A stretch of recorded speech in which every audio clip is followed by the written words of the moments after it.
Hello hello hello my cute little cute cute children. Okay, आज हम लोग लेकर आए हैं एसटीबीजी एकेडमी की ओर से बहुत सारे तो नहीं कहूँगी, एटलीस्ट 15 to 20 PYQs हैं। एंड हम लोग वो सारे PYQs लेकर आए हैं S block and related chapters से। ठीक है, तो हम लोग इनको सॉल्व करेंगे, ठीक है ना, और आपकी आने वाली तैयारी को और मजबूत करने की कोशिश करेंगे। ठीक है, तो मैं हूँ डॉक्टर सुरभि राजवानी एंड आज हम लोग सॉल्व करने जा रहे हैं एस ब्लॉक एलिमेंट्स के एंड रिलेटेड क्वेश्चंस। ठीक है, जो कि पिछले अराउंड 10 साल 10 से 10+ ईयर्स के ही हैं।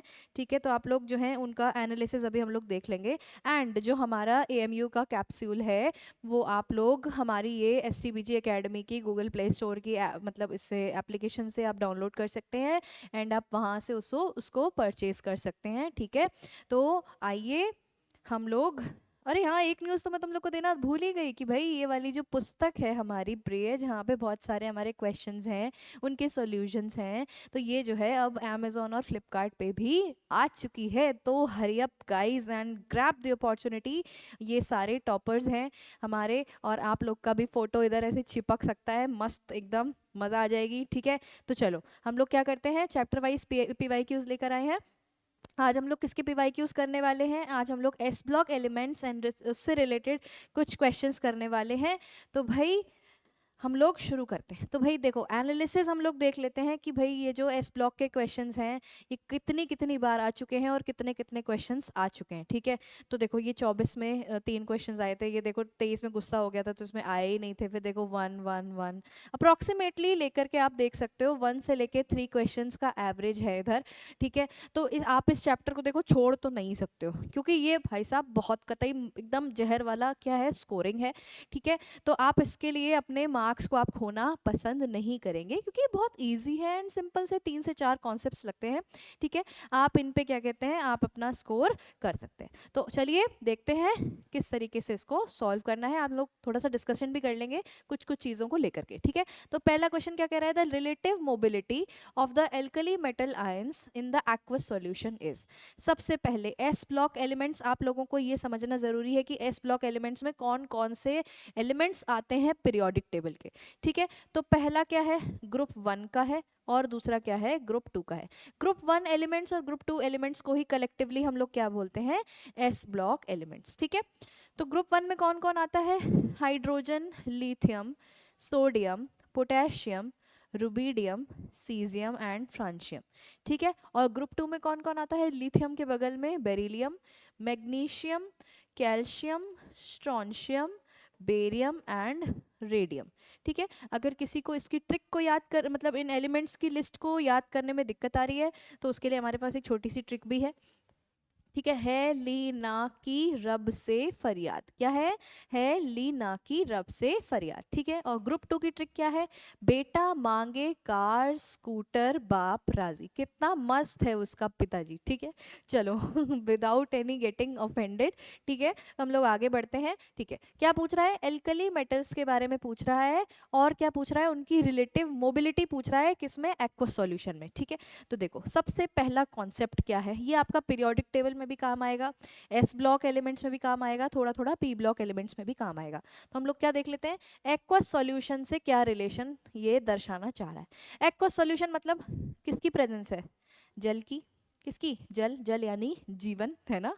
चलो, किसकी प्रेजेंस है, जल की, वाटर की। ठीक है, तो देखो जब भी वाटर की बात होगी, आप अभी आगे से देखेंगे, जब भी आप PYQ सॉल्व करने की कोशिश करेंगे तो आप ये देखेंगे कि कितने ज़्यादा क्वेश्चंस आते हैं इस जल की प्रेजेंस की वजह से। ठीक है, तो जल की प्रेजेंस का क्या मतलब है भाई साहब, मतलब है आपका हाइड्रेशन एनर्जी। कौन सी एनर्जी, हाइड्रेशन एनर्जी। ठीक है, वाटर के मॉलिक्यूल्स, हमारे जो बचे हुए कैटायन या एनायन के मॉलिक्यूल्स हैं, उनको क्या करते हैं, उनको ना घेरने की कोशिश करते हैं। किसको, जो हमारे जैसे फॉर एग्जांपल इधर कौन कौन है, Li है, Li+, और कौन है, सोडियम प्लस है, पोटेशियम प्लस है, रुबीडियम प्लस है, और सीजियम प्लस है। ठीक है, तो ये क्या कर रहा है, ये भाई साहब ये वाटर के मॉलिक्यूल्स इनको क्या करेंगे, घेरने की कोशिश करेंगे। ये देखो ये प्लस है ना, तो यहाँ पे कौन घेरेगा, वाटर का कौन सा पार्ट घेरेगा, OH-। कौन घेरने की कोशिश करेगा, OH-। जो है इसको घेरने की कोशिश करेगा। ठीक है, अब बात ये आती है कि OH जो क्या कहते हैं आपके हाइड्रोक्साइड जो आयंस हैं वो कौन से कैटायन को ज़्यादा अच्छे से घेर लेगा। ठीक है, अब आप खुद ही सोच करके बताओ कि आपको घेरने में किसको आसानी होगी, छोटे आदमी को कि बड़े आदमी को। एग्जाम्पल ले लेते हैं, आपके मोहल्ले में एक दिन जो है अनाउंसमेंट हुई कि राजपाल यादव जी आ रहे हैं, और थोड़ी देर बाद ये दूसरी अनाउंसमेंट हुई कि भाई द ग्रेट खली भी आ रहे हैं। तो आप नो डोंट गेट ऑफेंडेड, ठीक है, मैं बहुत ही तहे दिल से माफ़ी मांगती हूँ पहले से ही, ठीक है, कि राजपाल जी क्योंकि उनकी थोड़ी सी हाइट कम है, एंड कंपेयर करोगे आप ग्रेट खली जी से तो उनकी हाइट काफ़ी ज़्यादा है, तो आप किसको आसानी से घेर लोगे, आप मुझे बताओ। ठीक है, आप किसको घेर लोगे बताओ। आप लोग घेर पाओगे राजपाल यादव जी को, ठीक है, एंड द ग्रेट खली जी को आप लोग थोड़ा सा कम घेर पाओगे कंपैरेटिवली। ठीक है, फैन फॉलोइंग तो दोनों की भाई साहब कम नहीं है ना। तो फिर सबसे ज्यादा आप किसको घेर पाओगे, जिसका साइज छोटा है। अब जिसका साइज छोटा है आप उसको घेर लोगे तो उसकी मोबिलिटी क्या हो जाएगी, मोबिलिटी मतलब ability to move here and there. ठीक है, तो देखो सबसे छोटा जो साइज है, साइज छोटा है, ध्यान से समझना, बहुत जरूरी है। साइज क्या है, छोटा है, इसकी हाइड्रेशन एनर्जी क्या होगी, सबसे ज्यादा होगी, और इसकी एबिलिटी टू मूव, क्या एबिलिटी टू मूव, इसी को हम लोग क्या कहते हैं, मोबिलिटी। क्या कहते हैं, मोबिलिटी। ये क्या होगी बताओ, साइज छोटा है, हाइड्रेशन एनर्जी ज्यादा है, उसको ज्यादा तेज घेर लिया तो मोबिलिटी भी क्या होगी, कम होगी। ठीक है, तो वही तो पूछ रहा है, देखो रिलेटिव मोबिलिटी ये एल्कली मेटल्स की एक्वस सॉल्यूशन में कैसी होगी, सबसे छोटे वाले साइज की मोबिलिटी सबसे कम होगी। देखो सबसे छोटा साइज क्या है, किसका है, लिथियम का सबसे छोटा साइज है, तो ये भी हो सकता है, ये भी हो सकता है। आगे बढ़ते हैं, सोडियम और पोटेशियम। अब सोडियम पोटेशियम में साइज किसका छोटा है, सोडियम का, तो आपका बी ऑप्शन करेक्ट हो जाएगा। ठीक है जी, आए मजे। देखो इसी से रिलेटेड, हाइड्रेशन एनर्जी से रिलेटेड काफी सारे क्वेश्चंस हैं, रिपीटेड भी आते हैं, बहुत ही फेवरेट टॉपिक है हाइड्रेशन एनर्जी आपका एस ब्लॉक में, और आपका वो दूसरा चैप्टर था ना 11th क्लास वाला पीरियोडिक टेबल, उसमें भी। ठीक है, तो चलो आगे बढ़ते हैं, क्या कह रहा है देखो, for the reaction represented by SO2 half O2 gives SO3, इसमें आपका दे रखा है Kp। देखो मैं ये तो नहीं कहूंगी कि एस ब्लॉक का क्वेश्चन है, बट ऐसे क्वेश्चंस भी आपके इसके अंडर में आ सकते हैं। ठीक है, ये आपका बेसिकली ये आपका इक्विलिब्रियम का क्वेश्चन है। ठीक है, आयनिक इक्विलिब्रियम या केमिकल इक्विलिब्रियम भी आप इसको कह सकते हो। ठीक है, तो चलो इसको देख लेते हैं। Kp, Kp को किस तरीके से लिखते हो, Kp को कैसे लिखोगे, प्रेशर ऑफ आपका product side upon pressure of reactant side. तो इस साइड में कौन कौन है, प्रेशर ऑफ SO3, इसका स्टोइकियोमेट्रिक जो कोएफिशिएंट होता है आप उसको उसकी पावर में लिखते हो, तो इसका कोएफिशिएंट क्या है, 1 है, तो इसकी पावर क्या हो जाएगी 1 अपॉन प्रेशर ऑफ SO2, इसका कोएफिशिएंट क्या है 1, यहाँ देखो प्रेशर किसका आ जाएगा O2, इसका कोएफिशिएंट क्या है हाफ 1/2। ठीक है, अब देखो इधर वाले Kp की वैल्यू पूछ रहा है, टेम्परेचर दे रखा है हमको 300 केल्विन। ठीक है, टेम्परेचर का इधर जैसे ज्यादा इफेक्ट पड़ता नहीं है। ठीक है, चलो आओ देखते हैं, इस वाले Kp मतलब इस रिएक्शन के लिए Kp पूछ रहा है, तो यहाँ पे Kp को मैं Kp डैश से रिप्रेजेंट कर देती हूँ। ठीक है, और इस रिएक्शन के लिए Kp की वैल्यू क्या हो जाएगी बताओ, SO2 PSO2 की पावर क्या हो जाएगी, इसका कोएफिशिएंट क्या है 2 है, तो PSO2 की पावर 2, और ब्रैकेट में PO2, और अपॉन में क्या हो जाएगा SO3, PSO3 की पावर क्या हो जाएगी, कोएफिशिएंट क्या है 2 है, तो Kp डैश की वैल्यू हमारी क्या आ गई, ये आ गई। इस रिएक्शन के लिए Kp की वैल्यू क्या थी, ये थी। अब देखो आप इधर क्या करोगे ना, थोड़ा सा सिमिलैरिटी देखने की कोशिश करो। क्या आपको लग रहा है कि इसका अगर मैं स्क्वायर कर दूं, इस वाले टर्म का अगर मैं स्क्वायर कर दूं तो क्या ये वैल्यू आ जाएगी, थोड़ा सा उल्टा है, ऊपर नीचे है। ठीक है, तो पहले क्या करते हैं, इधर से 1/Kp की वैल्यू निकालते हैं, 1/Kp। ठीक है, चलो क्या करेंगे, ये ऊपर चला जाएगा वो नीचे आ जाएगा, क्या हो जाएगा PSO2, और इधर क्या हो जाएगा PO2 की पावर हाफ अपॉन PSO3। ठीक है, अब क्या करेंगे, स्क्वायरिंग करेंगे बोथ साइड्स पे, स्क्वायरिंग ऑन बोथ साइड्स, क्या हो जाएगा PSO2 क्या हो जाएगा पावर 2, और इधर PO2 क्या हो जाएगा 1/2, इंटू 2 करोगे तो 2 2 मर जाएंगे, क्या हो जाएगी 1 हो जाएगी पावर इसकी, और नीचे क्या आ जाएगा PSO3 का पावर 2। अब देखो सेम हो गया कि नहीं हो गया, हो गया कि नहीं हो गया? देखो यहाँ पे आपने क्या किया था, ये इस चीज का क्या किया था, स्क्वायर किया था। क्या किया था? इस चीज का स्क्वायर किया था। तो यहाँ पे भी इसके केपी की वैल्यू कितनी दे रखी है, 1.7 इंटू 10⁻12। तो यहाँ पे केपी डैश की वैल्यू क्या हो जाएगी, 1.7 इंटू 10⁻12। ठीक है, इसका क्या करोगे, स्क्वायर करोगे। अब कौन बताएगा मुझे 17 का स्क्वायर क्या होता है? देखो जो लोग ये सोचते हैं ना कि हम लोग को मैथ से छुटकारा मिल जाएगा तो भाई साहब आप लोगों के साथ हुआ है धोखा। ठीक है, तो हम लोग 17 का स्क्वायर याद करेंगे, क्या होता है, 289। ठीक है, तो 1.7 का स्क्वायर क्या हो जाएगा, 2.89 इंटू 10 की पावर क्या हो जाएगी, 12 + 12 24। ये है इसका answer D option. Oops, my mistake, ये क्या है, डी ऑप्शन। ओके, चलो नेक्स्ट क्वेश्चन की तरफ बढ़ते हुए, which of the following reaction is related to the stratospheric pollution? ठीक है, ये टर्म आपको थोड़ा सा अजीब लग रहा हो, अजीब क्या, थोड़ा सा ज्योग्राफी में अगर आप रुचि रखते हैं तो आप इसको समझ पाएंगे। देखो स्ट्रेटोस्फेरिक पोल्यूशन, स्ट्रेटोस्फेयर क्या होता है, एक लेयर होती है। कौन कौन सी 5 लेयर होती है हमारे एटमॉस्फेयर के ऊपर? कौन कौन सी, stratosphere, troposphere, exosphere, mesosphere and atmosphere, है ना। तो जो स्ट्रेटोस्फेरिक पोल्यूशन, स्ट्रेटोस्फेयर जो लेयर होती है, कौन सी, स्ट्रेटोस स्फीयर, आप लोगों को थोड़ा थोड़ा सुनने में मजा आ जाएगा। क्या होता है, स्ट्रेटोस्फियर में ही आप क्या होती है, ओजोन की लेयर होती है, जो कि आपके अर्थ को बचाती है सन के यूवी, खतरनाक एकदम यूवी रेस से। ठीक है, तो वो क्या होती है, ओजोन लेयर। अब ओजोन लेयर में क्या हो रहा है, डैमेजिंग हो रही है, डैमेजिंग द ओजोन लेयर हो रही है। ठीक है, तो ओजोन लेयर की डैमेजिंग के लिए कौन रिस्पॉन्सिबल है, ये नाम सुना होगा आपने, CFCs। क्या फुल फॉर्म है इसका, क्लोरोफ्लोरोकार्बन्स। क्या है, क्लोरोफ्लोरोकार्बन। CFCs को ही हम क्या कहते हैं, डिनोट करते हैं CF2Cl2 से। क्लियर है, CF2Cl2 से। ठीक है, अब CF2Cl2 क्या कर रहा है, इसको क्या कहते हैं, वो कर रहा है, डैमेज कर रहा है। तो हमसे पूछ रहा है कि इनमें से कौन सी रिएक्शन इसमें पार्टिसिपेट कर रही होगी। ठीक है, देखो जिन लोगों को थोड़ा डिटेल में जानना है उनको मैं आज मज़ेदार चीज़ें सिखाने वाली हूँ। ठीक है, आ जाओ, ये देखो, ये O2 गैस है। क्या है, O2 गैस है। O2 गैस किसमें, यूवी की प्रेजेंस में नेसेंट ऑक्सीजन में ब्रेक होती है। किसमें, नेसेंट ऑक्सीजन। ये जो स्क्वायर ब्रैकेट में O लिखे हैं इसको क्या बोलते हैं, नेसेंट ऑक्सीजन। ठीक है, अब यही नेसेंट ऑक्सीजन इस O2 के साथ रिएक्ट करके क्या बनाती है, O3 बनाती है, जिसको हम लोग क्या कहते हैं, ओजोन गैस। Ozone gas.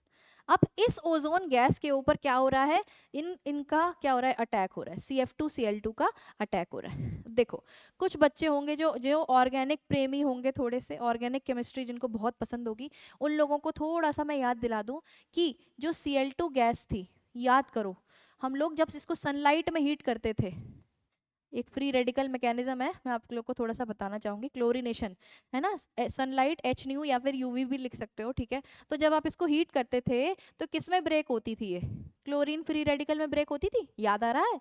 ठीक है, तो जब ये क्लोरीन फ्री रेडिकल में ब्रेक होती है तो इसी, जब ये क्या कहते हैं आपका CF2Cl2, क्या, CF2Cl2 जब आपका सनलाइट या HNU या फिर UV रेज में जब आप इसको छोड़ देते हो तो ये किस में ब्रेक होता है, CF2Cl फ्री रेडिकल और क्लोरीन फ्री रेडिकल। किसी को इश्यूज हैं, किसी को कोई भी दिक्कत है तो मुझे बताए अभी इसी वक्त। ठीक है, तो ये आपका क्या हुआ, क्लोरीन फ्री रेडिकल में ये आपका ब्रेक हो गया। ठीक है, तो यही क्लोरीन फ्री रेडिकल क्या करता है, उसके साथ रिएक्ट करता है। किसके साथ रिएक्ट करता है, आपकी ये वाली ओजोन गैस के साथ रिएक्ट करता है। ठीक है, क्या बनाता है, ClO फ्री रेडिकल और O2 गैस। क्या बनाता है, O2 गैस बनाता है। ठीक है, और यही ClO वाला जो फ्री रेडिकल है, कौन सा वाला, ClO वाला जो फ्री रेडिकल है, ये किसके साथ रिएक्ट करता है, ये नेसेंट ऑक्सीजन के साथ रिएक्ट करता है और फिर क्या बनाता है, क्लोरीन फ्री रेडिकल और O2 गैस। ठीक है, तो ये है भाई साहब आपकी सारी रिएक्शंस जो कि स्ट्रेटोस्फीयर में अकर करती हैं। अब आपको इन चारों में से पहचानना है कि इनमें से कौन सी रिएक्शन जो है अकर कर रही है, कौन कितना बुद्धिमान जो है कौन होगा। अरे क्या हो रहा है ये, इसमें सी ऑप्शन इसका करेक्ट हो जाएगा। ठीक है, क्या करेक्ट हो जाएगा, सी ऑप्शन करेक्ट हो जाएगा। एक और ट्रिक है इसकी, अब देखो जहाँ पे तो आपको Cl आ गया, ठीक है, कहीं अगर आपको BrO- दिख जाए, क्या BrO- plus O gives Br और O2, तो वो भी आपका करेक्ट हो जाएगा। ठीक है, तो जहां पे भी किसकी किसकी इन्वॉल्वमेंट होगी, क्लोरीन की या फिर ब्रोमीन की, किसकी, ब्रोमीन की। ठीक है, तो ये भी आपका किस में अकर करता है, स्ट्रेटोस्फेरिक पॉल्यूशन में आपकी रिएक्शंस ये वाली अकर करती हैं। ठीक है, कोई इश्यू तो नहीं है, चलो आगे बढ़ते हैं, कोई दिक्कत नहीं है। चलो आ जाओ, fourth question, which of the following alkaline earth metals, ये किसकी बात कर रहा है, ये कर रहा है ग्रुप 2 की। मेटल्स भी आपको सारे उसी में दे रखे होंगे। Have strong tendency towards the formation of metal chloride hydrates, फिर आ गया हाइड्रेट। देखो इसके बारे में मैंने क्या बताया था आपको, हाइड्रेट जहां भी आ जाए वहां पे किसकी बात हो रही है, आपकी किसकी बात हो रही है, हाइड्रेशन एनर्जी की, किसकी बात हो रही है, हाइड्रेशन एनर्जी की बात हो रही है। ठीक है, और कौन कौन बना रहा है यहाँ पे, BaCl2, और क्या बना रहा है ये barium sorry metal chloride hydrates बना रहा है। तो BaCl2 क्या बनाएगा, देखो पहले तो इसको आप ब्रेक कर लो, किस में ब्रेक होगा, ये Ba2+ में ब्रेक होगा और 2Cl- में ब्रेक होगा। MgCl2 किस में ब्रेक होगा, Mg2+ में ब्रेक होगा। ठीक है, ये बनेगा। CaCl2 किस में ब्रेक होगा, Ca2+ में ब्रेक होगा, इसमें ब्रेक होगा। ठीक है, और SrCl2 किस में ब्रेक होगा, Sr2+ में, और ये आपका 2Cl- में। ठीक है, तो बेसिकली हमको क्या देखना है, कैटाइंस का ध्यान रखना है। क्या है ये सब, कैटाइंस ही तो है। ठीक है, तो कैटाइंस का ध्यान रखना है और हमें ये देखना है इसमें कि क्या क्या चीजें हो रही हैं और हमारा कौन सबसे तेज है जो कि मेटल क्लोराइड का हाइड्रेट बना डाले। ठीक है, तो कौन बनाएगा मुझे ये बताओ। जिस मैंने बताया था हाइड्रेशन एनर्जी किस पे डिपेंड करती है, साइज पे और मोबिलिटी पे। तो हाइड्रेशन एनर्जी कब सबसे ज्यादा होगी, हाईएस्ट, स्ट्रॉन्ग टेंडेंसी पूछ रहा है ना, स्ट्रॉन्ग टेंडेंसी का मतलब हाइड्रेशन एनर्जी बहुत ज्यादा। हाइड्रेशन एनर्जी किसकी सबसे ज्यादा होगी, जिसका साइज सबसे छोटा होगा। ठीक है, साइज क्या सबसे छोटा होगा। ठीक है, तो ग्रुप 2 में देख लो साइज सबसे छोटा किसका है, बेरिलियम, मैग्नीशियम, कार, स्कूटर, बारह। ठीक है, वापराजी, तो सबसे छोटा कौन है, बेरिलियम है, लेकिन यहाँ तो बेरिलियम है ही नहीं, तो उसके बाद कौन है, मैग्नीशियम। तो आंसर क्या करेक्ट हो जाएगा, मैग्नीशियम क्लोराइड। ठीक है, चलो नेक्स्ट क्वेश्चन की तरफ बढ़ते हुए, which one has the lowest pKa value. ठीक है, pKa क्या होता है, इसको ऐसे नहीं ऐसे लिखते हैं, pKa। ठीक है, pKa क्या होता है भाई बताओ, pKa जो होता है ये पावर होती है किसकी, एसिड के स्ट्रॉन्ग होने की। ठीक है, तो जिसकी pKa वैल्यू ज़्यादा होगी वो क्या होगा, स्ट्रॉन्ग एसिड होगा, और जिसकी pKa वैल्यू क्या होगी, कम होगी, वो क्या होगा, वीक एसिड होगा। ठीक है, तो हमसे क्या पूछ रहा है, लोएस्ट pKa वैल्यू पूछ रहा है, यानी कि वीकेस्ट एसिड पूछ रहा है। क्या पूछ रहा है हमको, क्या देखो क्वेश्चन को सबसे बात होती है ये होती है उसको समझने की। अगर हमको क्वेश्चन समझ में आ गया हम उसको खेल देंगे, एकदम ऐसे चुटकियों में उसको सॉल्व कर लेंगे। ठीक है, तो हमसे क्या पूछ रहा है, ये वीकेस्ट एसिड पूछ रहा है। तो देखो भाई क्या है, सबसे पहले तो सबका ना फोटो बना लिया करो, HOCl, दूसरा क्या है, HClO2, ये HClO2 बन गया, HClO4 बनाना है, ये HClO4 बन गया, HClO3 बनाना है सॉरी, HClO3 बनाना है।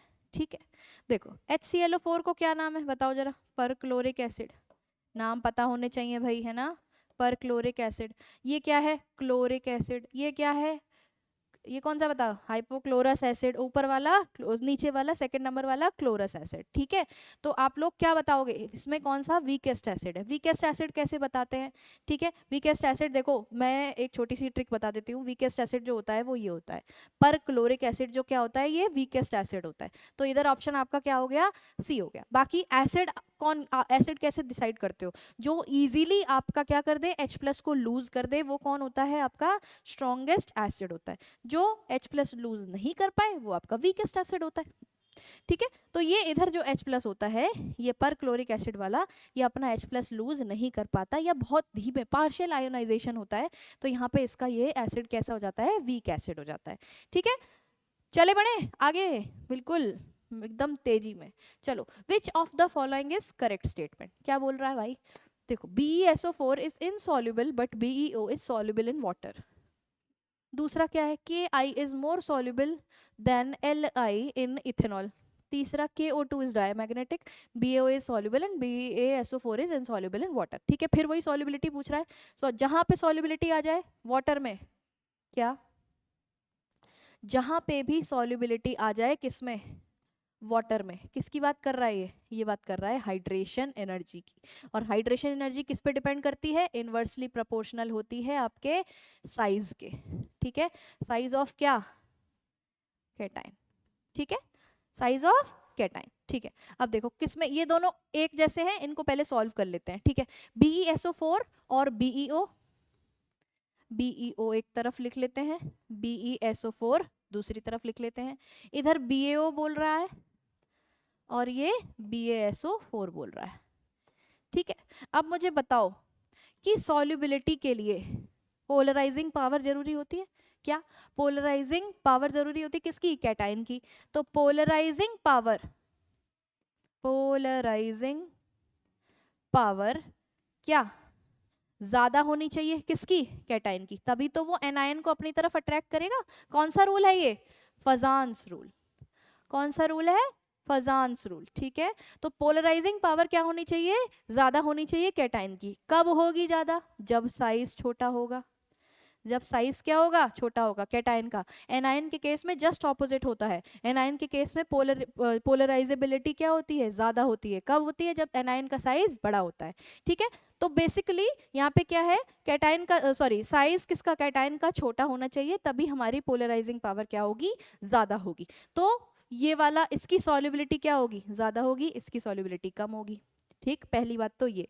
दूसरी चीज, BeSO4 और BaSO4 में कंपेयर करने के लिए हमारे पास देखो ऑप्शन ही नहीं बचेगा। देखो BeO सॉल्युबल इन वाटर होगा, देखो हमारा सॉल्युबल, ठीक है, ये वाला स्टेटमेंट ठीक हो गया। और BeSO4 देखो जरूरत पड़ेगी, BeSO4 क्या होगा, Be2+, और BaSO4 क्या करेगा, Ba2+। ये अपने इस आयंस में टूटेगा क्योंकि इसका साइज क्या है, छोटा है, और इसका साइज क्या है, बड़ा है, ठीक है।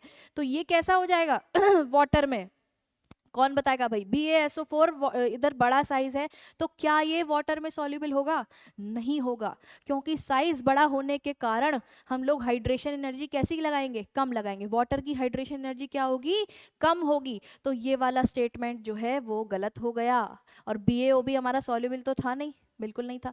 तो क्या हुआ, ये स्टेटमेंट हमारा ठीक हो सकता है, लेकिन हम बाकी स्टेटमेंट्स को देखे बिना जज नहीं कर सकते। आ जाओ और देख लेते हैं, थोड़ा सा डिस्कस कर लेते हैं क्या कह रहा है ये।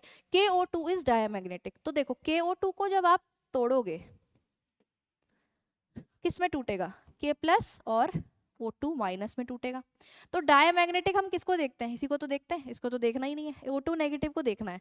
तो O2 नेगेटिव को जब आप देखोगे, याद है थोड़ी सी मॉलिक्यूलर ऑर्बिटल थ्योरी, याद आ रहा है, केमिकल बॉन्डिंग में था आपका, ठीक है। मॉलिक्यूलर ऑर्बिटल थ्योरी में जब आप देखोगे तो उसकी टोटल इलेक्ट्रॉन्स ऑक्सीजन में कितने होते हैं, 8, O2 है तो 16, और माइनस लगा है यानी कि एक इलेक्ट्रॉन आ गया है, तो टोटल इलेक्ट्रॉन्स कितने हुए, 17। तो जब आप इसकी फिलिंग करोगे ना मॉलिक्यूलर ऑर्बिटल वाले डायग्राम में, तो आप देखोगे कि एक इलेक्ट्रॉन जो है वो आपका क्या है, अनपेयर्ड है। क्या है, अनपेयर्ड है। और अनपेयर्ड का मतलब n इज इक्वल्स टू कितना आ गया, 1 आ गया। अब जब अनपेयर्ड नहीं होता है इलेक्ट्रॉन, तब क्या होता है, मॉलिक्यूल डायमैग्नेटिक होता है। जब अनपेयर्ड, एक भी इलेक्ट्रॉन अनपेयर्ड बचा हुआ है, तो कौन सा फॉर्मूला लगता है मैग्नेटिक मोमेंट निकालने के लिए, √n इंटू n प्लस 2। तो यहाँ पे 1 है, तो 1 इंटू 1 प्लस 2 √3। तो ये पैरामैग्नेटिक हुआ, डायमैग्नेटिक नहीं हुआ। क्या हुआ ये, पैरामैग्नेटिक।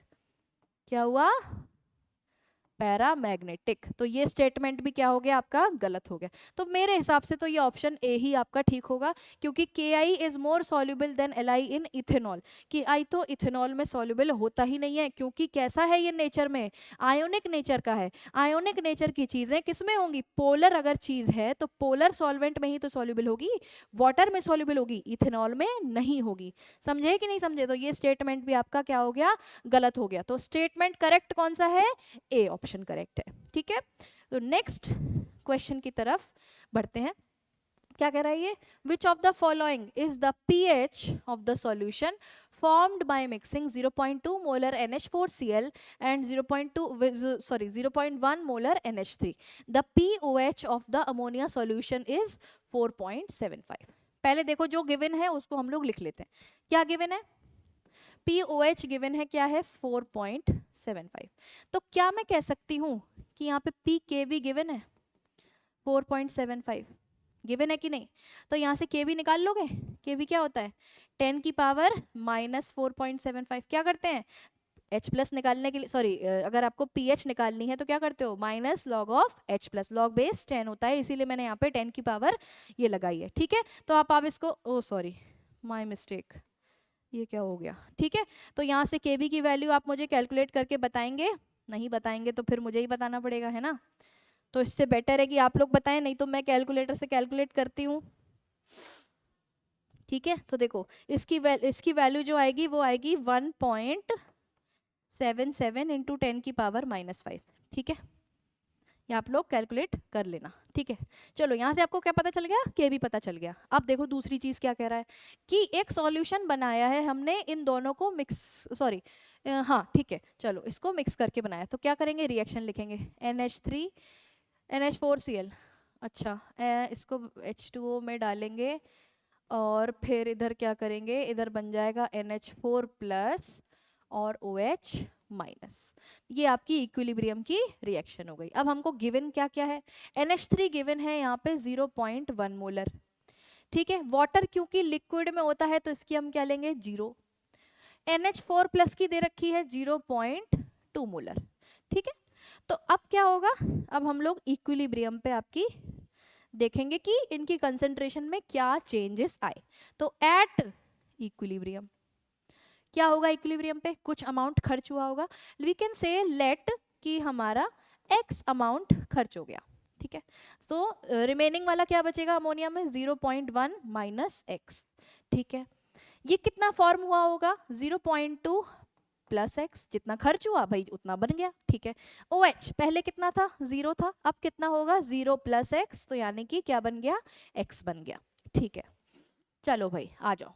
अब क्या करेंगे, यहाँ से हम लोग Kb की वैल्यू निकालेंगे। Kb की वैल्यू कैसे निकालते हैं, concentration of products upon concentration of reactants. ठीक है, तो क्या होगा NH4 plus into OH minus ion की कंसंट्रेशन अपॉन NH3 की कंसंट्रेशन। क्लियर है, तो फिर कर दो भैया मल्टीप्लाई। यहाँ पे क्या है इक्विलिब्रियम पे 0.2 प्लस x, और इधर क्या है x, यहाँ पे क्या है 0.1 माइनस x। ठीक है, अब देखो since x is very very very very small, तो क्या होता है 0.2 प्लस x को क्या लिख सकते हैं हम लोग 0.2, 0.1 माइनस x को क्या लिख सकते हैं हम लोग 0.1 लिख सकते हैं। ठीक है, तो यहाँ पे क्या करेंगे हम लोग, इसको इसमें सब्सटीट्यूट कर देंगे, तो Kb की वैल्यू क्या आ जाएगी, ये क्या हो गया 0.2, यहाँ पे क्या है x, नीचे क्या हो जाएगा 0.1, पॉइंट से पॉइंट गया, क्या आ जाएगा Kb बराबर 2x। क्या बचाएगा, Kb बराबर 2x। Kb की वैल्यू तो तुम्हें पहले से पता थी कि नहीं पता थी, तो 2x इक्वल्स टू किसके इक्वल हो जाएगा 1.77 इंटू 10 की पावर -5 के इक्वल हो जाएगा। ठीक है, तो अब x की वैल्यू निकाल लोगे यहाँ से, क्या हो जाएगी बताओ, 2 8 16, 8 8.85 इंटू 10 की पावर क्या हो जाएगी, ये -6 हो जाएगी। और ये बताओ मेरे प्यारे प्यारे बालकों और बालिकाओं की x क्या था, OH की कंसेंट्रेशन। क्लियर है? तो भाई साहब आपको क्या पता चल गई, OH माइनस की कंसेंट्रेशन पता चल गई, क्या थी, 8.85 इंटू 10 की पावर -6 आ गई। ठीक है, क्लियर, कोई दिक्कत तो नहीं है यहाँ तक? ठीक है, हमसे क्या पूछ रहा है, पीएच पूछ रहा है। पता क्या है, OH की कंसेंट्रेशन, तो पीएच कैसे निकालोगे, पीएच निकालने के लिए पहले H प्लस भी तो पता होना चाहिए, तभी तो OH निकाल पाओगे, सॉरी पीएच निकाल पाओगे। ठीक है, तो H प्लस की कंसेंट्रेशन कैसे निकलेगी बताओ, यहाँ से हम 10 की पावर -14 ऊपर, ये क्या है, KW, कौन सा प्रोडक्ट, आयनिक प्रोडक्ट, ठीक है, किसका, वाटर का, अपॉन क्या करेंगे 8.85 इंटू 10 की पावर -6। तो H प्लस की कंसेंट्रेशन क्या आ जाएगी, यहाँ से कर लो भैया डिवाइड, ये भी हम ही से करवाओगे का, करो डिवाइड करो, आंसर आएगा इसका 1.1299 इंटू 10 की पावर, आई थिंक शायद -9 होगा या -8 होगा, -9 होगा, हाँ ये ऊपर जाके, हाँ हाँ ठीक है, ठीक है, चलो -9 हो गया। अब देखो H प्लस पता चल गया, तो क्या हो जाएगा, pH is equals to minus log of H plus, ठीक है, तो माइनस लॉग ऑफ 1.1299 इंटू 10 की पावर -9, इसको सॉल्व करोगे, करो आंसर बताओ क्या आ रहा है, मेरे हिसाब से तो ये आएगा 8.95।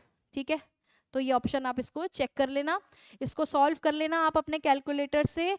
अगर किसी को लॉग टेबल देखने आती है तो बहुत अच्छी बात है, नहीं आती है तो मैं आपको सिखा सकती हूँ, आपको बस क्या करना है, कमेंट करना है कि मैम एक लॉग टेबल देखना सिखा दो, मज़ा ही आ जाएगा। ठीक है, चलो ओके, नेक्स्ट क्वेश्चन की तरफ चलें, आ जाओ। देखो भाई क्या कह रहा है, the intermediate product X is form by the following reaction. ठीक है, रिएक्शन क्या है, B2H6 प्लस 6NH3, क्या दे रहा है, 3 टाइम्स ऑफ X दे रहा है। अच्छा हमको X बताना है कि क्या है। ठीक है, तो देखो अब रिएक्शन देख लेते हैं यहाँ पे, B2H6 6NH3, देखो इस रिएक्शन को हम लोग देखते हैं कि ये कैसे हो रही है। ठीक है, देखो जब ये रिएक्शन होती है ना, इसको क्या बोलते हैं, डाइबोरेन बोलते हैं। डाइबोरेन का रिएक्शन जब NH3 के साथ होता है तो एक कॉम्प्लेक्स बनता है। हाँ देखो कॉम्प्लेक्स ये सारे हैं ना इसमें तो इन्होंने कोई वो भी नहीं दिया, हमें शक करने की जगह ही नहीं दी। ठीक है, बोरॉन की वैलेंसी कितनी होती है बताओ, कोई बताएगा मुझे, कौन बता सकता है, बोरॉन की वैलेंसी भाई साहब 3 होती है, 13 ग्रुप में है ना।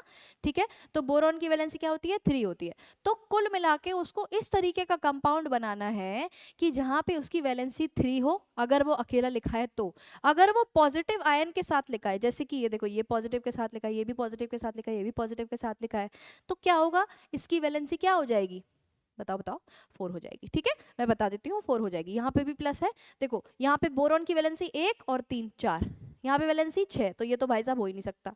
यहाँ देखो 1 और 4 5, ये भी नहीं हो सकता। तो ये ऑप्शन किस में डाउट है हमें, ये और ये इसमें डाउट है। ठीक है, चलो आगे देखते हैं होता कैसे। ठीक है, तो ये होता है भाई साहब, ये इस तरीके का आपका कॉम्प्लेक्स बनता है। यहाँ पे क्या होता है, कौन सा चार्ज, प्लस चार्ज, और क्या होता है बताओ, BH4 नेगेटिव। ठीक है, ये आपका कॉम्प्लेक्स बनता है, देख लो कहाँ पे दिख रहा है, ये आपका डी ऑप्शन। ठीक है, फिर जब आप इसी कंपाउंड को क्या करते हो, हीट करते हो, तो क्या बनता है आपका, एक मस्त डिजाइन वाला कंपाउंड बनता है, B3N3H6। तो BN BN BN, ठीक है, और एक एक छोड़ के आपको क्या लगा देना है, डबल बॉन्ड, और सबके साथ कौन जुड़ा है, हाइड्रोजन जुड़ा है। ठीक है, तो B3N3H6। ठीक है, इस कंपाउंड को बोलते हैं बोराजीन। क्या बोलते हैं, बोराजीन। दिखने में थोड़ा थोड़ा बेंजीन के जैसा लगता है, लेकिन बेंजीन में किसके किसके बीच में लिंक होता है, कार्बन कार्बन के बीच में लिंक होता है, यहाँ पे बोरॉन और नाइट्रोजन के बीच में लिंकेज है। ठीक है, देखो यहाँ पे ना एक छोटी सी चीज और है, N के ऊपर यहाँ पे प्लस चार्ज होता है, B के ऊपर माइनस, यहाँ पे प्लस, यहाँ पे माइनस, यहाँ पे प्लस, यहाँ पे माइनस। ठीक है, तो ये कैसा क्या कंपाउंड है, ये बोराजीन है। ठीक है, ये कब बनता है, ये जब आप इसी कंपाउंड को क्या करते हो, हीट करते हो, तो ये आपका कंपाउंड बनता है। तो ऑप्शन क्या करेक्ट हो गया यहाँ पे, डी ऑप्शन करेक्ट हो गया। ठीक है, चलो आगे बढ़ते हैं। विच of the following has highest, देखो फिर से आ गया hydration energy, highest hydration energy. Hydration energy किस पे डिपेंड करती है? एक करती है आपके साइज पे डिपेंड करती है, और किस पे डिपेंड करती है? आपकी मोबिलिटी पे डिपेंड करती है। ठीक है, दोनों की कैसी है ये? इनवर्सली प्रोपोर्शनल है। ठीक है, हाईएस्ट हाइड्रेशन एनर्जी किसकी होगी बताओ? जिसका हाईएस्ट हाइड्रेशन एनर्जी किसकी होगी? जिसका साइज सबसे कम होगा। साइज देख लो यहाँ पे किसका सबसे कम है, देखो mg है, तो mg 2+ होगा, ca 2+ होगा, ba भी 2+ होगा, sr भी 2+ होगा। किसका साइज सबसे छोटा? ये हमारा हीरो, ऑप्शन ए। ठीक है, नेक्स्ट क्वेश्चन की तरफ चलते हैं। विच of the following is most soluble in water? देखो फिर से वही सवाल, फिर से क्या है? वही सवाल। मोस्ट सॉल्युबल इन वाटर किसकी बात कर रहा है? हाइड्रेशन एनर्जी की बात कर रहा है। किसकी बात कर रहा है? खांसी हो गई थोड़ी सी, हाइड्रेशन एनर्जी की बात कर रहा है। ठीक है, किसकी सबसे ज्यादा होगी? सबसे ज्यादा सॉल्युबल कौन होगा? जिसको सबसे ज्यादा घेर लिया जाएगा। किसको सबसे ज्यादा घेर लिया जाएगा? जिसका साइज सबसे कम होगा। समझ में आ रही है बात कि नहीं आ रही है? मुझे ये बताओ। यहाँ पे देखो CsClO4 को आप डिसोसिएट कर दो, CsClO4 क्या आप कर दो? डिसोसिएट कर दो, क्या बनेगा? Cs+ और ClO4-। सिमिलरली NaClO4 को करोगे तो क्या बनेगा? Na+ ClO4-। ऐसे ही KCl को करोगे तो K+ बनेगा, और LiClO4 को करोगे तो Li+ बनेगा। बताओ किसका साइज सबसे छोटा है? ये सबसे नीचे है, इसका सबसे बड़ा होगा साइज। सबसे ऊपर कौन बैठता है? लिथियम, इसका साइज सबसे छोटा होगा। ठीक है, तो ऑप्शन डी क्या हो गया आपका करेक्ट आंसर। ठीक है, चलो देख लो, लगातार 2018 में भी, 17 में भी, ठीक है, हाइड्रेशन एनर्जी के क्वेश्चंस लगातार आपके क्या हो रहे हैं? रिपीट हो रहे हैं। ठीक है ना, चलो आगे बढ़ते हैं नेक्स्ट क्वेश्चन की तरफ। Which of the following statements is false? देखो जब भी ट्रू, फॉल्स, करेक्ट, इनकरेक्ट वाले क्वेश्चंस आते हैं ना, आपको क्या करना है? आपको सबसे पहले तो जो भी लिखा है, करेक्ट लिखा है उस पर सर्कल कर लो, फॉल्स लिखा है या ट्रू लिखा है उस पर सर्कल कर लो। क्योंकि पता क्या होता है ना, उस समय जब आप जल्दी जल्दी में क्वेश्चंस कर रहे होते हैं ना, आप पढ़ते हो करेक्ट, लिख देते हो इनकरेक्ट, और खेल हो जाता है। ठीक है, तो क्या करना है आपको? सबसे पहले ट्रू या फॉल्स, करेक्ट या इनकरेक्ट, जो भी लिखा है आपको उस पर सर्कल कर लेना है या अंडरलाइन कर लेनी है। ठीक है, चलो आओ देखते हैं क्या कह रहा है ये। Lithium is the strongest reducing agent. Reducing agent क्या होता है, कौन बताएगा? देखो, रिड्यूसिंग एजेंट वो होता है जो दूसरे को रिड्यूस करे, रिड्यूसेस अदर्स, और खुद को ऑक्सीडाइज कर ले, ऑक्सीडाइजेस, ऑक्सीडाइजेस इटसेल्फ। क्या समझ में आया? रिड्यूसिंग एजेंट कौन होता है? जो दूसरे को रिड्यूस करे और खुद क्या हो जाए? ऑक्सीडाइज हो जाए। ठीक है, तो ऑक्सीडाइजेस इटसेल्फ, और ऑक्सीडाइज का मतलब क्या होता है? Loss of electron, loss of electron. Lithium, lithium क्या करता है? लिथियम प्लस आयन बनाता है, एक इलेक्ट्रॉन को लूज कर देता है। यानी कि लिथियम क्या कर रहा है? लॉस ऑफ इलेक्ट्रॉन, यानी कि खुद क्या हो रहा है? ऑक्सीडाइज हो रहा है, दूसरे को क्या करेगा? रिड्यूस करेगा। तो भाई साहब ये तो सही कह रहा है, ये स्टेटमेंट बिल्कुल 100% सही है। ठीक है, दूसरा देखो, Na sodium is amphoteric in nature. भाप, तौबा तौबा, पाप कर दिया इन्होंने। देखो सोडियम को क्या बोल रहे हैं ये लोग? एम्फोटेरिक बोल रहे हैं। सोडियम क्या है? क्या है बताओ? मेटल है। सोडियम क्या है बताओ? मेटल है कि नहीं है? ठीक है, तो जो मेटल्स होते हैं, ध्यान से देखना, अरे क्या हो गया, जो मेटल्स होते हैं वो क्या होते हैं? वो भाई साहब बेसिक ऑक्साइड्स बनाते हैं। ऑक्साइड्स कैसी बनाते हैं? ये बेसिक ऑक्साइड्स बनाते हैं, बेसिक ऑक्साइड्स या बेसिक हाइड्रोक्साइड्स बनाते हैं। समझे बाबूज एंड बबुनीज? हाइड्रोक्स, अरे स्पेलिंग गलत हो गई, हाइड्रोक्साइड्स। ठीक है, तो बेसिकली एम्फोटेरिक ये नहीं होता है, क्या होता है? बेसिक होता है। ठीक है, तो हमारा फॉल्स स्टेटमेंट बी हो गया। ठीक है, बाकी तीसरा भी देख लो, Li+ इज एक्सेप्शनली स्मॉल, ये बिल्कुल सही है। All alkali metals give blue solution in liquid ammonia. क्या बकवास करी इसने भाई साहब? आओ देखते हैं, ये हटा दूं? चलो आओ हटा देती हूँ। ये बहुत ही मजेदार चीज है जो मैं आप लोगों को थोड़ा सा अभी बताने वाली हूँ। आओ, all alkali metals, alkali metals मतलब M। ठीक है, क्या करते हैं, ब्लू सॉल्यूशन देते हैं liquid ammonia. Liquid ammonia NH3 किस में है, लिक्विड में है। तो जब ये रिएक्ट होता है ना तो देखो क्या बनता है, MnH3 कि NH3 क्या ना लिगैंड की तरह एक्ट करता है। किसकी तरह एक्ट करता है, लिगैंड की तरह। ठीक है, तो बेसिकली यहाँ पे हम लोग x प्लस वाई लिखते हैं, एनसीईआरटी में भी इसी तरीके से दे रखा है, x प्लस वाई NH3। ठीक है, ये लिक्विड में है। ठीक है, तो मेटल क्या करता है ना, x पार्ट ऑफ लिगेंड को लेके चला जाता है और जो बचा हुआ पार्ट है वो क्या होता है, इलेक्ट्रॉन के साथ जाता है। इसको हम लोग क्या बोलते हैं, अमोनिएटेड इलेक्ट्रॉन्स। क्या बोलते हैं, अमोनिएटेड इलेक्ट्रॉन्स। दूसरे रंग से लिखेंगे इसको, क्या, अमोनिएटेड इलेक्ट्रॉन्स, अमोनिएटेड इलेक्ट्रॉन्स। ठीक है, इन्हीं इलेक्ट्रॉन्स की वजह से क्या होता है, हमको ब्लू कलर शो होता है इस चीज का। ठीक है, क्यों होता है, क्योंकि ये जो इलेक्ट्रॉन्स होते हैं ना, ये आपके विजिबल रीजन में जाके कलर एब्जॉर्ब करते हैं। विजिबल रीजन में क्या करते हैं, जो वेवलेंथ होती है ना उसको क्या करते हैं ये लोग एब्जॉर्ब कर लेते हैं एंड कलर इम्पार्ट करते हैं, कौन सा, ब्लू कलर। ठीक है, और फिर जब हम लोग इसी को हीट कर देते हैं, क्या, किसको, ये जो ये वाला है NH3X, ठीक है, प्लस इसको हम लोग क्या कर देते हैं, हीट कर देते हैं, तो क्या बन जाता है, मेटल अमाइड बन जाता है। क्या बन जाता है, मेटल अमाइड बन जाता है और हाइड्रोजन गैस क्या होती है, लिबरेट आउट हो जाती है। ठीक है, अब देखो पहले क्या हुआ, ब्लू कलर का था ना ये अमोनिएटेड इलेक्ट्रॉन्स की वजह से ये वाला कंपाउंड। ठीक है, बाद में क्या होता है ना, बाद में यही कंपाउंड अपना कलर चेंज कर लेता है और किस कलर का हो जाता है, ब्रॉन्ज कलर का। ठीक है, ब्रॉन्ज कलर अगर आप लोगों को नहीं पता, मेरे हिसाब से लड़कियों को तो पता ही होगा यार। ठीक है, ब्रॉन्ज कलर कौन सा होता है, light brownish, light brownish colour होता है उसकी, उसी को हम लोग ब्रॉन्ज मेडल, देखा है तुम लोग स्पोर्ट्स में इंटरेस्टेड होते होगे तो यार, मेडल वेडल तो जीते होगे। ठीक है, तो कौन सा कलर होता है, लाइट ब्राउन कलर होता है, किसकी वजह से होता है, metal amide.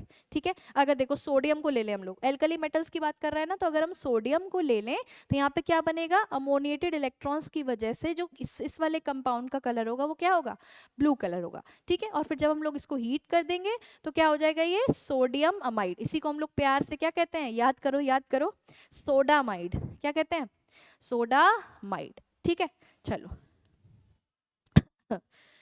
12th question, intramolecular hydrogen bonding is found in. देखो सबसे पहले तो बॉन्डिंग से रिलेटेड अगर कुछ मन में अगर दिक्कतें हैं तो दो तरीके की होती है हाइड्रोजन बॉन्डिंग, एक होती है आपकी इंटरमोलिक्यूलर, एक होती है आपकी इंट्रामोलिक्यूलर। ठीक है, इंटरमोलिक्यूलर जो होती है वो आपकी दो मॉलिक्यूल्स के बीच में होती है।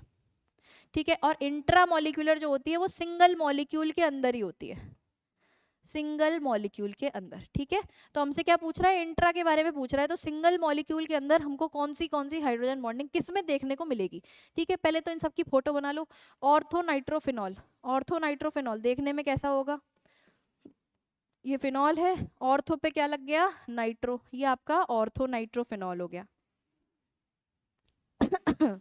ठीक है, दूसरा क्या है, मेटा नाइट्रोफिनॉल, ये आपका फिनॉल और नाइट्रो पे क्या लग गया, वो मेटा पे क्या लग गया, नाइट्रो लग गया। फिर क्या है, पैरा नाइट्रोफिनॉल है ना,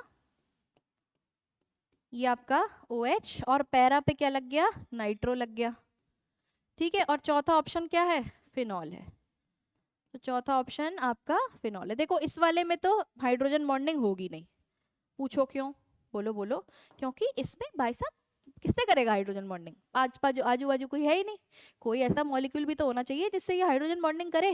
हाइड्रोजन बॉन्डिंग किसमें किसमें होती है, सबसे बढ़िया बात, FON, फोन, ये फोन वो वाला फोन नहीं है जो हाथ में टुकुर टुकुर चलाते रहते हो, ये है फ्लोरीन, ऑक्सीजन और नाइट्रोजन। सबसे ज्यादा हाइड्रोजन बॉन्डिंग हाइड्रोजन और इन्हीं तीन एलिमेंट्स के बीच में देखने को मिलती है। तो देखो कहाँ कहाँ, यहाँ पे कौन है, N है। ठीक है, तो N इधर इधर इधर मेन एलिमेंट कौन है अपना, N है। ठीक है, तो H और N के बीच में जो बॉन्डिंग देखने को मिलेगी, कब कब देखने को मिलेगी, जब दोनों आस पास होंगे। देखो यहाँ पे कितनी दूरी है, ये दूरी सही जाए ना, बहुत दूरी है, यहाँ पे नहीं होगी। यहाँ पे कौन सी वाली होगी, दो मॉलिक्यूल के बीच में। ठीक है, यहाँ पे कौन सी होगी, इंटर वाली होगी। यहाँ पे भी देखो दूरी कितनी है, ज्यादा है, देखो यहाँ पे दूरी कम है। तो इन दोनों के बीच में क्या हो सकती है, हाइड्रोजन बॉन्डिंग हो सकती है। तो ऑप्शन ए आपका क्या हो जाएगा, करेक्ट हो जाएगा। ठीक है, चलो आगे बढ़ते हैं। विच of the following oxides is most acidic पूछ रहा है। ठीक है, अब देखो एक छोटी सी चीज बताती हूँ। ये आपका ग्रुप है, यहाँ पे आप क्या जाते हो, नीचे जाते हो, और यहाँ पे क्या होता है, आपका पीरियड होता है, यहाँ से आप क्या जाते हो, लेफ्ट से राइट जाते हो। ठीक है, जब आप टॉप टू बॉटम जाते हो, ध्यान से सुनना मेरी बातों को, एकदम चैन से सोना है तो जाग जाइए। जब आप टॉप टू बॉटम जाते हो और यहाँ पे क्या होता है, यहाँ पे आप लेफ्ट टू राइट जाते हो, पीरियड में लेफ्ट टू राइट जाते हो ना। ठीक है, आ जाओ। जब आप टॉप टू बॉटम जाते हो तो याद रखना मेटालिक कैरेक्टर क्या होता है, इंक्रीज करता है। मेटेलिक कैरेक्टर जो होता है वो इंक्रीज करता है। ठीक है, मेटेलिक कैरेक्टर मतलब टेंडेंसी टू लूज इलेक्ट्रॉन, है कि नहीं, क्योंकि साइज बड़ा होता है, नीचे जाते हो तो साइज बड़ा होता है, तो आउटर मोस्ट शेल से दूरी न्यूक्लियस की ज्यादा होती है, तो वो आउटर मोस्ट इलेक्ट्रॉन को कहता है जा बेटा जा सिमरन जा, जी ले अपनी जिंदगी। ठीक है, तो मेटेलिक कैरेक्टर क्या करता है, नीचे जाते समय बढ़ता है। मेटेलिक कैरेक्टर बढ़ता है तो मेटल्स कौन सी ऑक्साइड बनाते हैं, मैंने थोड़ी देर पहले ही आप लोगों को बताया था। मेटल्स कौन सी ऑक्साइड बनाते हैं, बेसिक ऑक्साइड्स बनाते हैं। तो क्योंकि मेटेलिक कैरेक्टर बढ़ रहा है तो बेसिक ऑक्साइड्स का कैरेक्टर भी क्या होता है, बढ़ता है। बेसिक ऑक्साइड्स का कैरेक्टर क्या होता है, बढ़ता है। समझ में आई, नीचे जाते समय, वो भी किसमें, ग्रुप में। क्या है ये, ग्रुप है। ठीक है, और यहाँ पे क्या है, पीरियड है। पीरियड में लेफ्ट से राइट जाते हैं जब हम लोग, तो क्या होता है, नॉन मेटेलिक कैरेक्टर बढ़ता है। क्या होता है, non metallic character. Non metallic character क्या होता है, टेंडेंसी टू एक्सेप्ट इलेक्ट्रॉन्स। यहाँ पे देखो सबके इलेक्ट्रॉन्स क्या होने लगते हैं, जो आउटर मोस्ट शेल होने लगती है उसमें इलेक्ट्रॉन्स क्या होने लगते हैं, भरने लगते हैं, तो टेंडेंसी टू एक्सेप्ट इलेक्ट्रॉन्स क्या होने लगती है, ज्यादा होने लगती है। तो नॉन मेटेलिक कैरेक्टर भी क्या होने लगता है, ज्यादा होने लगता है। अब क्योंकि मेटल्स क्या बनाते हैं, बेसिक ऑक्साइड्स बनाते हैं। नॉन मेटल्स कैसी बनाएंगे, बुद्धि लगाओ, बुद्धि पे जोर डालो थोड़ा सा, बताओ क्या लगाएंगे, एसिडिक ऑक्साइड्स बनाएंगे। क्या बनाएंगे, एसिडिक ऑक्साइड्स। तो नॉन मेटेलिक कैरेक्टर बढ़ रहा है तो एसिडिक ऑक्साइड्स का नेचर भी क्या होगा, बढ़ेगा। क्या होगा, एसिडिक ऑक्साइड्स का नेचर भी क्या होगा, बढ़ेगा। ठीक है, अब आप देख लो यहाँ पे कौन सबसे ज्यादा एसिडिक हो सकती है। देखो बेरिलियम कहाँ बैठा है, ग्रुप नंबर 2 में बैठा है बेरिलियम। ठीक है, फिर उसके बाद मैग्नीशियम, मैग्नीशियम तो इसी के नीचे बैठता है। ठीक है, एल्यूमिनियम, एल्यूमिनियम देखो ग्रुप नंबर 13 में बैठता है। एल्यूमिनियम कहाँ बैठता है, मैग्नीशियम के बगल में। फिर Cl कहाँ बैठता है, यहीं पे ही आगे जाके 14, 15, 16, 17, 17 नंबर में यहाँ फ्लोरीन, यहाँ क्लोरीन, तो क्लोरीन तो भाई साहब यहाँ बैठा है। तो सबसे ज्यादा एसिडिक कहाँ मिलेंगी हमको, इसी कोने में मिलेंगी। क्या है हमारा सही जवाब, समझदार को इशारा काफी। ठीक है, चलो आपका डी ऑप्शन करेक्ट हो जाएगा। आगे चलते हैं, स्ट्रॉन्गेस्ट बेस पूछ रहा है। क्या, स्ट्रॉन्गेस्ट बेस, अभी वही पिछला क्वेश्चन, सबसे ज्यादा बेसिक चीज कहाँ होगी बताओ, नीचे। सबसे ज्यादा बेसिक चीज कहाँ होगी, नीचे होगी। ठीक है, अब आगे चले, ग्रुप नंबर 1 में है ये सब कुछ। सब कुछ कहाँ है ये देखो, कहाँ, लिथियम, सोडियम, पोटेशियम, सीजियम। ठीक है, रुबीडियम भी बीच में आता है, गुस्सा मत हो जाना कि मैडम रुबीडियम खा गई तुम। ठीक है, चलो तो सबसे ज्यादा बेसिक कौन होगा, सीजियम होगा। ठीक है, तो डी ऑप्शन आपका यहाँ पे करेक्ट हो जाता है। ठीक है, चलो next question, when chlorine is passed through hot concentrated alkali solutions which of the following is formed. ठीक है, अब किसको किसको ये पता है, रिएक्शन बताओ। क्लोरीन गैस को किससे पास करना है, ये क्लोरीन गैस है, किससे पास करना है, हॉट कंसंट्रेटेड एल्कली सॉल्यूशन। ये आपका क्या है, हॉट एंड कंसंट्रेटेड, या लिख लो भैया बहुत जरूरी है, हॉट एंड कंसंट्रेटेड। ठीक है, चलो अब हीट करो इनको, पास थ्रू करो। चलो क्या क्या बनेगा बताओ, देखो जिसको जिसको पता है बहुत अच्छी बात है, जिसको नहीं पता है मैं बता देती हूँ। ठीक है, क्या बनेगा, NaCl बनेगा, प्लस एक और चीज बनेगी बढ़िया वाली, बताओ, NaClO3 बनती है। ठीक है, NaClO3, और क्या बनेगा, हमारा प्यारा प्रिय जल। ठीक है, यहाँ पे NaCl और यहाँ पे क्या बना, NaClO3। NaCl को प्यार से हम लोग क्या बुलाते हैं, सॉल्ट, नमक, सोडियम क्लोराइड। क्या बनाते हैं, सोडियम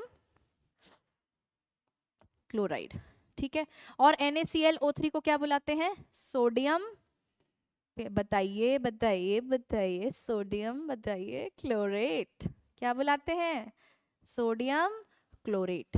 ठीक है, अब देखो समझ जाओ अब तुम लोगों ने कौन सा आंसर होगा, मोनोऑक्सो, ध्यान से देखो, मोनोऑक्सो, मोनोऑक्सो का क्या मतलब है? एक ऑक्सीजन। दिख रही है कहीं एक ऑक्सीजन? नहीं, तो ये क्या हो गया? गलत हो गया। दूसरा, क्लोरिक एसिड, क्लोरिक एसिड मैंने क्या बताया था? ये होता है क्लोरिक एसिड HClO3, ये होता है, बन रहा है कहीं? नहीं बन रहा है, ये भी गलत। ट्राईऑक्सोक्लोरेट, ट्राईऑक्सो का मतलब तीन ऑक्सीजन, दिख रहा है ना, तीन ऑक्सीजन है, ठीक है, ये सही है आपका, बी ऑप्शन क्या है? सही है। टेट्राऑक्सोक्लोरिक, टेट्राऑक्सो तो है नहीं कहीं पे, कहीं पे भी टेट्राऑक्सो नहीं है। प्लस यहाँ पे देखो ब्रैकेट में ना इनकी ऑक्सीडेशन स्टेट दे रखी है, किसकी? क्लोरीन की, ठीक है, तो आप एक बार इसको चेक कर लो, निकालो। +1 हो जाएगी सोडियम की, क्लोरीन की X मान लो, और ऑक्सीजन की कितनी होती है? 3 इंटू -2 बराबर 0, 3 2 6 -1, क्या हो जाएगी? +5, +5। तो ये आपका इधर ये ठीक हो जाएगा, आपका बी ऑप्शन करेक्ट हो जाएगा। एक छोटी सी मिस्टेक हो गई है, प्रिंटिंग मिस्टेक है, जिन लोगों के पास कैप्सूल है वो लोग देख पा रहे होंगे कि उसमें मेरे हिसाब से शायद ए ऑप्शन करेक्ट लिखा हुआ है, ठीक है ना, उसमें ए ऑप्शन करेक्ट लिखा हुआ है, आप उसको करेक्ट कर लीजिए। देखो जब आप उसको सॉल्यूशन देखोगे तो सॉल्यूशन में शायद बिल्कुल सही है सॉल्यूशन, अभी मैंने थोड़ी देर पहले ही उसको देखा था, ठीक है, तो सॉल्यूशन बिल्कुल ठीक है, लेकिन उसमें प्रिंटिंग मिस्टेक हो गई है, उसमें ए लिख दिया है, बी होना चाहिए आंसर, ठीक है, तो आप लोग उसको करेक्ट कर लीजिएगा, ए आंसर नहीं होगा, B is the correct answer, ठीक है। बहुत ही ज्यादा प्यार से कह रही हूँ, ठीक है, गलती से मिस्टेक हो गया बाबू, माफ कर दो बाबू मोशाय, ठीक है। चलो चलो भाई आगे देखते हैं, ठीक है, आगे आगे का क्वेश्चन है क्या कोई? नहीं भाई, ये देखो करेक्ट कर दिया, देखो यहाँ पे आपको ना ए ऑप्शन दिखा रहा होगा, उसको आप गलत कर देना, बी ऑप्शन इसका सही है, ठीक है। चलो अब आगे की क्लास में अब आप लोग क्या पढ़ना चाहेंगे, कौन से MCQs, सॉरी कौन से PYQs लगवाना चाहेंगे, आप उसके बारे में आप नीचे कमेंट करके भी बता सकते हो, ठीक है। तो आगे की क्लास आगे देख लेते हैं, और तब तक के लिए एकदम बढ़िया तरीके से पढ़ाई करो, जाती हुई ठंड है तो इसको क्या करना है? बच के रहना है थोड़ा सा, है ना, क्योंकि यही एकदम ऐसे एक पंजा मार के एकदम पकड़ लेती है, और फिर रजाई में बैठे रहना, फिर हफ्ता भर का छुट्टी हो जाएगा पढ़ाई से, ठीक है। तो फिर आप लोग क्या करेंगे? एकदम अच्छे से पढ़ाई करो, स्वस्थ रहो, मस्त रहो, दिल खोल के पढ़ाई करो, दिल खोल के सो जाओ, लेकिन पढ़ाई भी उतनी ही अच्छे से करनी है, ठीक है। चलो तब तक अगली क्लास में मिलेंगे, बाय बाय।